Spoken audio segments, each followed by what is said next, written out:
Primera de Corintios capítulo 5, versículo 1. Vamos a ver lo que dice aquí, mis hermanos, el apóstol Pablo corrigiendo a la iglesia de los Corintios. Ya le estuvimos enseñando que esta era una iglesia que, aunque tenía los dones, todos los dones, Pablo dijo, comenzando en el capítulo 1, que ellos fueron enriquecidos con todos los dones espirituales. Sin embargo, Pablo pasó un buen tiempo escribiendo corrección para esta iglesia. Como que es una paradoja, porque se supone que una iglesia que está llena del Espíritu Santo no debe darle tanto dolor de cabeza al líder. A veces creemos que una iglesia que está llena del Espíritu Santo y de dones es una iglesia que ni siquiera necesita pastor. Pero no es así.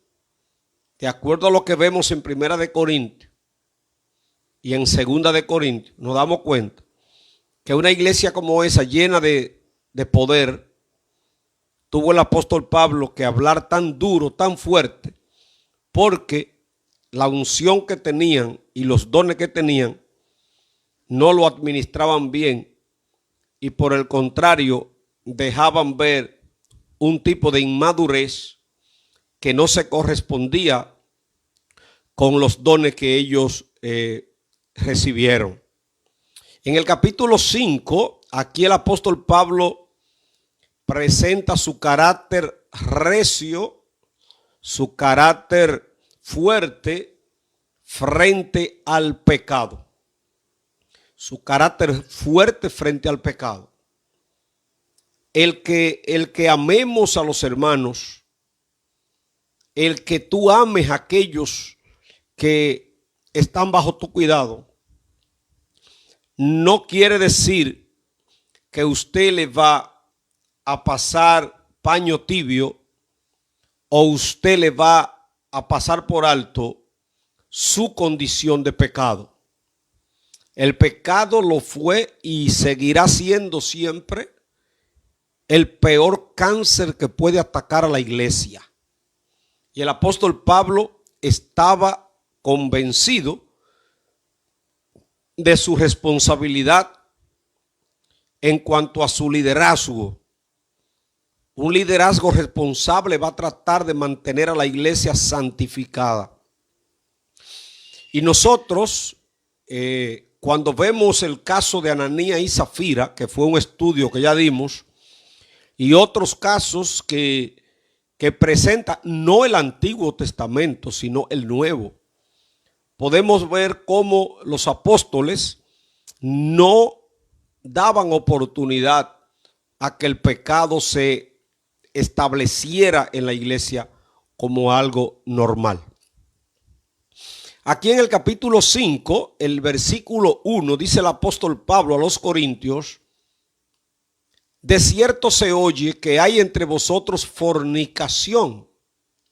Oigan esto, fornicación. Y tal fornicación cual ni aún se nombra entre los gentiles. ¿Qué es lo que está diciendo Pablo? Pero yo estoy oyendo cosas que están pasando en esa iglesia de ustedes, de los Corintios, que ni siquiera entre los impíos se oye. Y dice Pablo, tanto que alguno tiene la mujer de su padre. Oigan esto. Estamos hablando de que en la iglesia de Corintio, de los Corintios, habían miembros de esa iglesia había un miembro que estaba viviendo con su madrastra y se llamaba cristiano y posiblemente hablaba en lenguas y hacía de todo lo que hace un cristiano, pero él estaba viviendo con la mujer de su padre. Pero el asunto era tan fuerte que ya era público, porque hay personas que están en una iglesia y están cometiendo un pecado y por algún tiempo ese pecado se mantiene oculto. lo cual es imposible que se quede oculto para siempre, porque la palabra dice que no hay nada oculto que no haya de ser manifestado, lo que indica que todo lo que se hace se sabe, y Dios es experto en sacar a la luz todo lo que se llame pecado, por escondido esté. Sin embargo, en el caso de este hombre, la palabra dice que su pecado era notorio, era público. Toda la iglesia sabía que este hermano vivía con su madrastra, comenzando por los líderes. Y el apóstol Pablo en el versículo 2 dice: vosotros estáis envanecidos. ¿Por qué estáis envanecidos? Dice Pablo. Porque ustedes debieran avergonzarse y haberse lamentado. ¿Para qué? Para que fuese quitado de en medio de vosotros el que cometió tal acción. ¿Qué es lo que está diciendo el apóstol Pablo? ¿Cómo es posible que ustedes no hayan tenido la autoridad necesaria para enfrentar a ese tipo? Bueno, ¿cuál era la filosofía del momento? ¿Por qué a nadie le importaba lo que estaba haciendo ese hermano? ¿Sabe por qué? Porque ellos decían: ese es un problema de él. Ese es un problema de él con Dios. Eso lo sabemos, porque la palabra enseña que todo lo que el hombre sembrare va a cosechar, y que yo no voy a cosechar lo que sembró el otro. Eso está bien. Ahora, en la iglesia como comunidad, como asamblea, como lugar de reunión, cualquier pecado afecta a toda la comunidad. Le afecta. Le afecta en el testimonio de la iglesia, pero también le afecta para que se pueda mover con toda libertad el Espíritu Santo. Porque sabemos que el pecado contrista el Espíritu. Y cuando una iglesia permite el pecado, el Espíritu no opera como él quiere. Entonces el apóstol Pablo, indignado por la irresponsabilidad de esos líderes, que observando cómo este muchacho estaba viviendo con la mujer de su papá, nadie hacía nada. Pablo le dice: ustedes debieran más bien haberlo lamentado para que fuese quitado de en medio de vosotros el que cometió tal acción. Quitado de en medio de vosotros. ¿Qué es lo que está diciendo Pablo? Ese tipo no puede estar ahí. Ese tipo, la iglesia debe tomar una decisión y no debe dejarlo ahí. El 3, ciertamente yo, aquí Pablo está tomando una decisión estando ausente. Una decisión estando ausente. ¿Cuál es la decisión que Pablo está tomando? Pablo estaba escribiendo, por eso él escribió mucho, porque la mayoría de las veces estaba preso y por eso escribía las cartas. En el caso de aquí, lo que estaba pasando en esta iglesia, Pablo no estaba presente, pero él supo cuál era la situación, lo que estaba pasando, y le escribe y le dice: yo ausente en cuerpo, o sea, yo no estoy ahí, pero presente en espíritu, dice Pablo, ya como presente he juzgado al que tal cosa ha hecho. O sea, algunos dicen: pero nosotros no podemos juzgar. Bueno, Pablo dice: yo he juzgado al que tal cosa ha hecho. Recuerden que Pablo dice: el espiritual juzga todas las cosas y él no es juzgado de nadie. Yo lo he juzgado en el nombre de nuestro Señor, dice Pablo. Reunido vosotros y mi espíritu. O sea, Pablo le está diciendo: miren, ustedes a la distancia, allá donde están, reúnanse. Y mi espíritu, yo estoy aquí, pero en mi espíritu estoy allá. Y con el poder de nuestro Señor Jesucristo, dice el verso 5, el tal sea entregado a Satanás para destrucción de la carne. Pablo está diciendo a ese tipo que está fornicando en la iglesia, y para él eso es normal, se está burlando de la casa de Dios, se está burlando de Jesucristo, se está burlando del Espíritu Santo, se está burlando de Dios el Padre, se está burlando de los líderes. A ese señor, dice el apóstol Pablo, la decisión que he tomado, óigame, para que usted no se equivoque, quien está hablando aquí en el capítulo 5 de Primera de Corintios es el mismo que escribió a Primera de Corintios capítulo 13. Por eso, cuando nosotros leemos la Biblia sin tomar en cuenta todo lo que ella dice en conjunto en los demás libros, podemos entrar en error. Porque yo le garantizo a usted que cualquier pastor que hoy diga que a un miembro de la iglesia que está pecando deliberadamente se lo entreguen al diablo, va a encontrar cantidad de personas que van incluso a levantarse y lo primero que van a decir es: ese pastor no tiene amor. Ese pastor no tiene amor. Primera de Corintios capítulo 13, el apóstol Pablo dice que lo más importante es el amor, que el amor todo lo sufre, todo lo cree, todo lo soporta, todo lo espera, que es sufrido, es benigno, no tiene envidia, etc. Ese capítulo 13 de Primera de Corintios, Pablo lo escribió. Ahí se resume en ese capítulo lo que es el amor. Sin embargo, el mismo Pablo que escribió ese capítulo 13, aquí también escribió el capítulo 5. Y en el capítulo 5 dice: yo quiero que esa persona que está viviendo con su madrastra se lo entreguen a Satanás, a fin de que el espíritu sea salvo en el día del Señor. Pero hay que entonces investigar a qué se refiere cuando dice entréguenselo a Satanás. ¿Es que lo van a agarrar por los brazos y se lo van a lanzar al infierno? No, literalmente no. Cuando Pablo dice entréguenselo a Satanás, ¿sabe qué era lo que Pablo estaba diciendo? Bótenlo de la iglesia. Usted posiblemente le choque esto, pero Pablo lo que está diciendo es: no lo acepten en la iglesia. A ese tipo no se reúnan con él. Ese tipo no puede estar en un culto con ustedes adorando a Dios, porque ese tipo no se ha arrepentido. Ese tipo está contaminando la iglesia.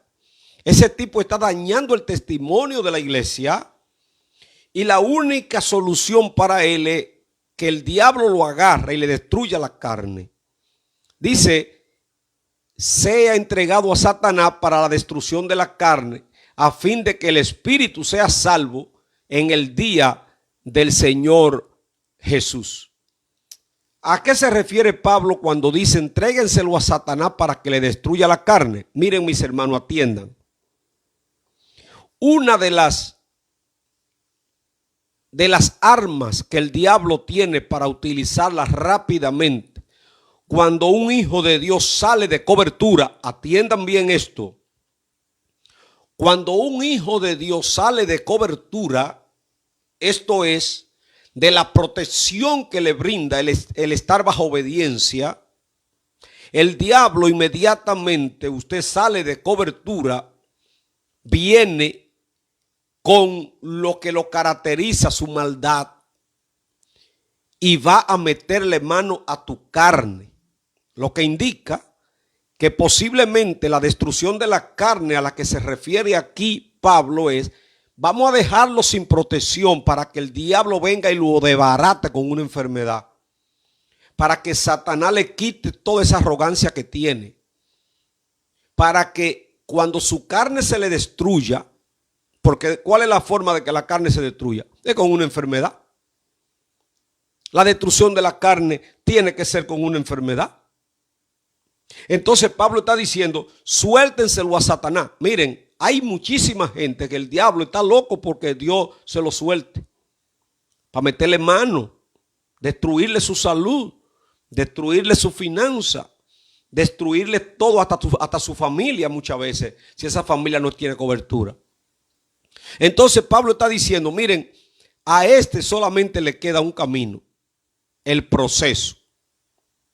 El proceso que no es fácil, que no es fácil.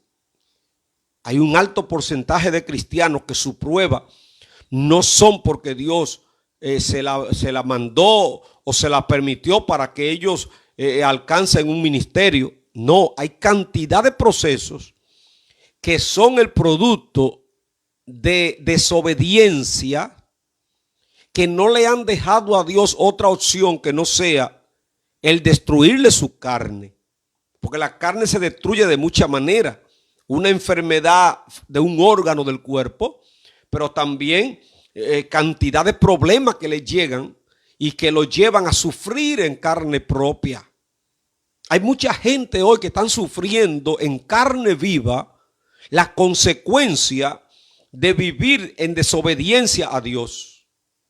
Entonces Pablo está diciendo, entréguenselo a Satanás. No lo quiero ahí en la iglesia, no quiero que esté ahí. Entréguenselo a Satanás para la destrucción de la carne. Pero dice Pablo, pero que el espíritu sea salvo. ¿Por qué está diciendo eso el apóstol Pablo? Porque él sabía que una vez el tipo entrara en proceso, cuando se viera sin cobertura, entonces allá con los golpes del enemigo, él iba a reaccionar. Más adelante, creo que en Primera de Corintios, segunda, después le daré la cita, el apóstol Pablo ordena a que los reciban después de un tiempo. Dijo que al que ofendió, que los reciban otra vez, para que no sea consumido con demasiada tristeza. Y dice el apóstol Pablo, y al que ustedes perdonan, yo también lo perdono. Lo que indica que lo que hizo Pablo dio resultado, porque más adelante el tipo, después que su carne sufrió, volvió humillado y la iglesia lo recibió. Y Pablo dio la orden para que lo recibieran. Pero en el versículo 6, Pablo le habla a los líderes y le dice, no es buena vuestra jactancia. ¿A qué se refiere Pablo? Que ellos decían, oiga esto lo que dice, no es buena vuestra jactancia. ¿No sabéis que un poco de levadura leuda toda la masa? ¿Cuál era la jactancia de ellos? La siguiente, yo estoy bien con Dios. Si Él quiere estar viviendo así, ese es su problema. Eso era una jactancia. No. Lo importante es que yo estoy bien con Dios. Cada uno dará cuenta. Es más, yo lo vi haciendo eso, pero a mí no me importa. Por lo menos, podemos usar el principio número 1 establecido por Cristo. Si ve a tu hermano cometer pecado, dice, llámalo aparte y dile que está haciendo eso mal hecho. Si se arrepintió, te lo ganaste. Por lo menos eso debe hacer. Si usted se da cuenta que alguien, porque a veces el pastor no lo sabe y muchas veces los líderes tampoco, aunque después se va descubriendo, pero usted sabe que alguien anda mal, no debe ir, no es que usted va a correr para donde el pastor de una vez, mire, yo vi a fulano. No, la Biblia te manda que lo llame con responsabilidad. A todo el que usted lo vea cometiendo pecado y usted se queda como que eso no es nada y ni siquiera lo llama con responsabilidad y le dice, mira, eso que tú estás haciendo es pecado, eso está mal, y usted lo corrige a sola a ver si reacciona. Pero usted no se puede quedar, que esto es individual, que siga él su vida, él le dará cuenta a Dios. Pablo está diciendo el 6, no es buena vuestra jactancia. ¿No sabéis que un poco de levadura leuda toda la masa? ¿Qué quiere decir Pablo? El pecado de ese tipo es un poco de levadura. Yo no sé cuánto tienen conocimiento de pan. Yo era administrador de varios departamentos y uno de ellos era una panadería y yo veía cómo era que hacían el pan. Y a un puñito de harina, un puñito pequeño, le echaban un poco de levadura y de repente eso se convertía en una masa grandota. Que usted decía, pero ¿y cómo es posible que eso tan pequeño ahora es una masa tan grande? Porque la levadura pone esa masa a crecer. Pablo está diciendo, lo que está ocurriendo con ese tipo es un poco de levadura en la iglesia y la masa se va a leudar toda. De repente eso va a ir creciendo y va a afectar a toda la iglesia. El 7, limpiaos pues de la vieja levadura para que seáis nueva masa, sin levadura como sois, porque nuestra Pascua, que es Cristo, ya fue sacrificada por vosotros. ¿A qué se refiere Pablo cuando dice, límpiense de la vieja levadura para que seáis nueva masa? Sin levadura, sin levadura. Pablo está diciendo, vamos a mantenernos una masa pura. No sé cuánto han comido pan que no tiene levadura, es muy diferente.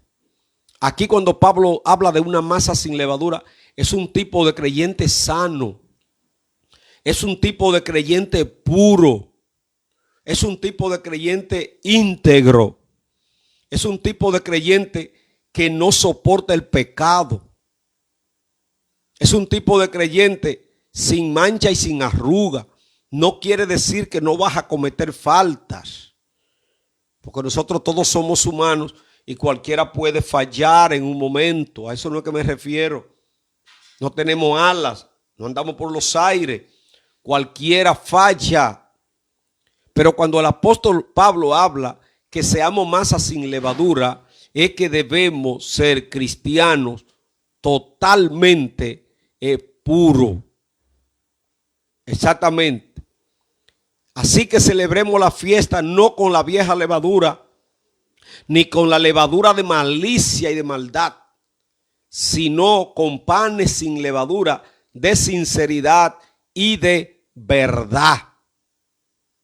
De verdad. O sea, lo que está diciendo es, vamos a hacer panes sin levadura. No vamos a alterar el proceso. Quiero pasar el 9. Oigan esto. Este todavía es más fuerte. El 9 todavía es más fuerte porque aquí dice Pablo, porque hubo un mal entendimiento. O sea, la iglesia no entendió bien la carta de Pablo. Cuando Pablo mandó a que sacaran al fornicario de la iglesia entonces se fue al extremo. Y yo siempre he dicho que hay que tener cuidado con el extremismo. A mí nunca me gusta el extremismo. Hay que tener lo que es equilibrio.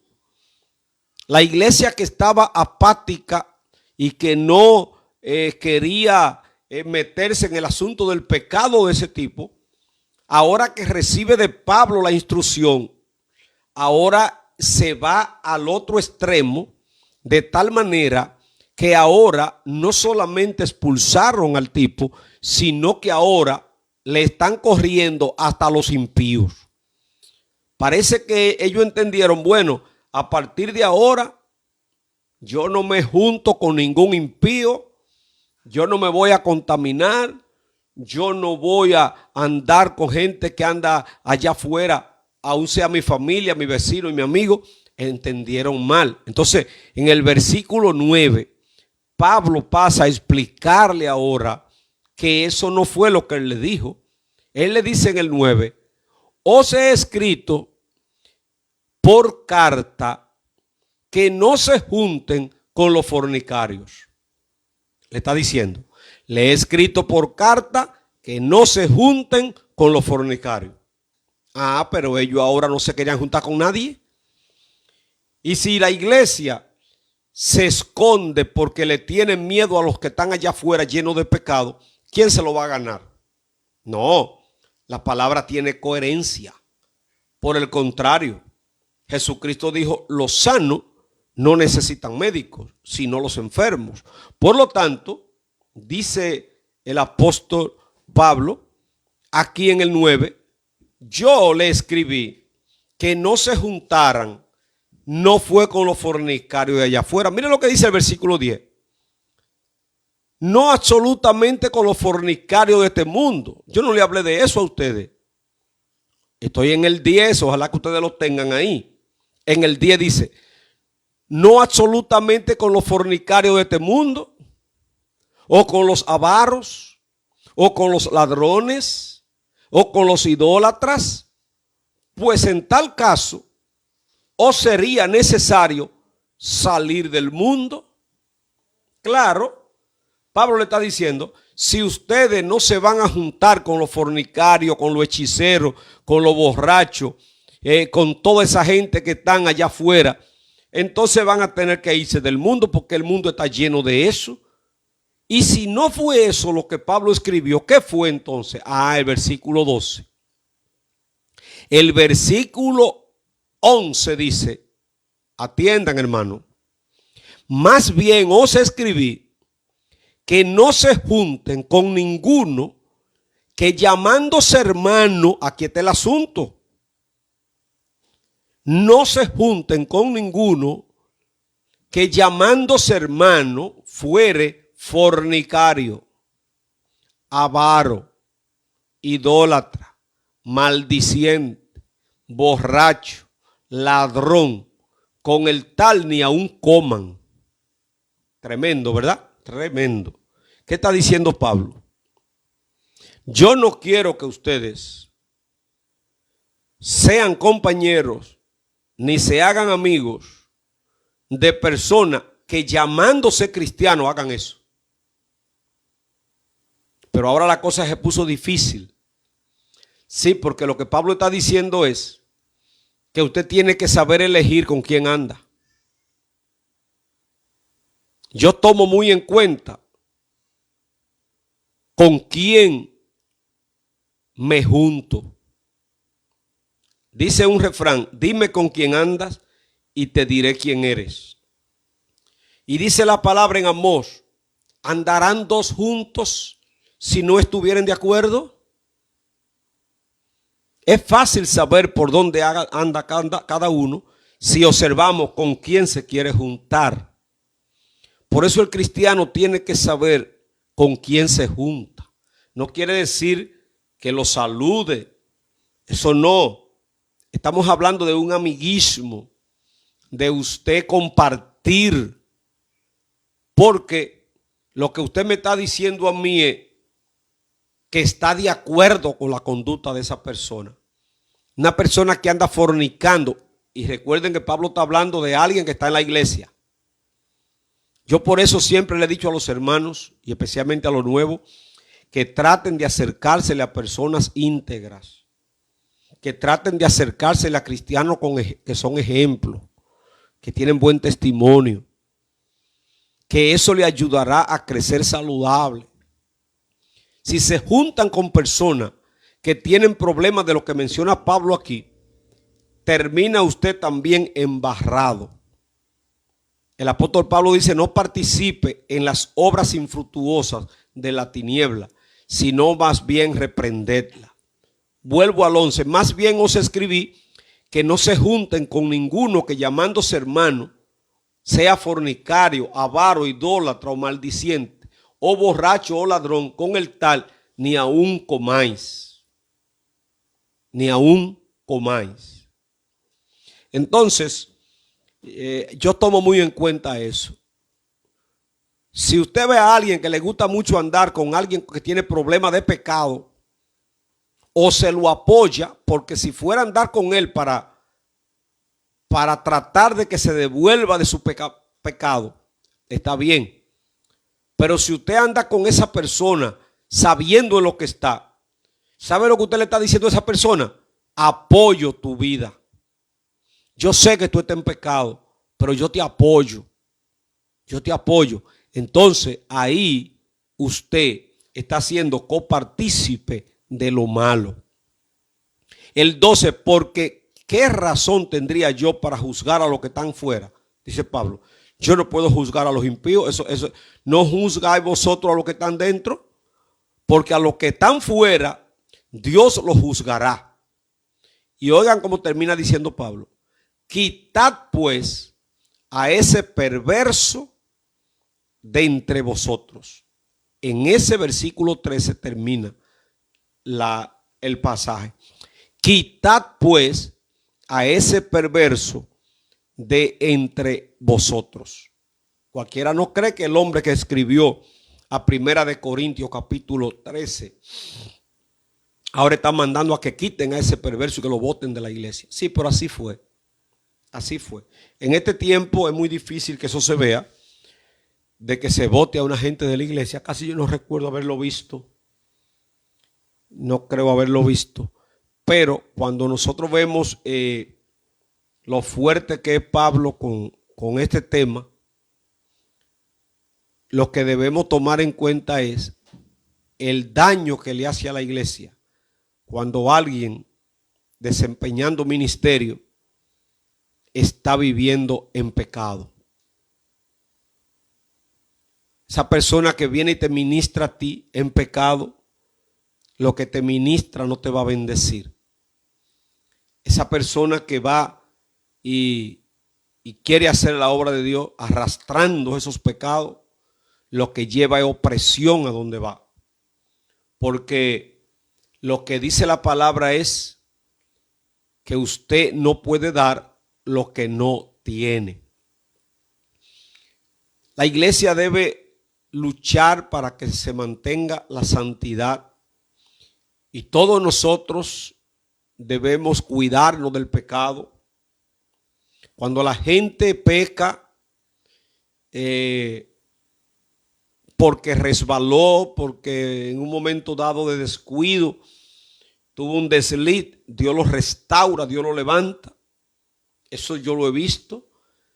Pero cuando vemos personas que son reincidentes en su pecado, se mantienen pecando y ya no sienten ni siquiera reprensión, donde quiera que estén, van a hacerle daño a la obra de Dios. No importa que sea el que más ofrende en la iglesia, el que más diezme, el que más ayude.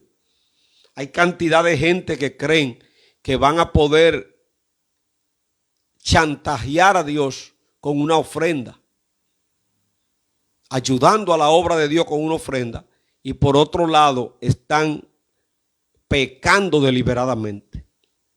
Eso no es bendición, ni siquiera la ofrenda que lleve a la iglesia es una bendición.